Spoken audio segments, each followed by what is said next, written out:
Welcome to the Learning Pines YouTube. We hope this video helps. You begin by preparing the system and running a basic diagnostic. First, remove and replace the batteries with new ones. Make sure polarity is correct. Next, power cycle the target device by unplugging it for 10 to 15 seconds, then reconnect it so you clear temporary glitches. While it restarts, open your smartphone camera or grab an IR tester to observe the transmitter.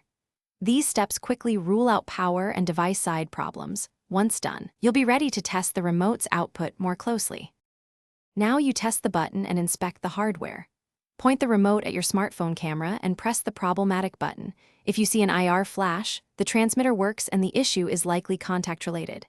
If no flash appears, open the case carefully, note screws and clips, then inspect the rubber dome and PCB contacts. Clean the contact pads with a cotton swab and 90% plus isopropyl alcohol. Blow out debris with compressed air. Make sure solder joints look solid.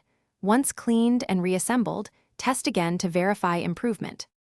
Finish by applying the repair or fallback procedures. If the conductive pad or trace is worn, either replace the rubber dome or use a tiny drop of conductive paint to restore contact.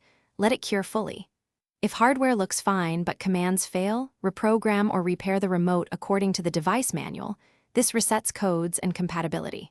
Finally, test with a known good remote or purchase a replacement if the button still fails.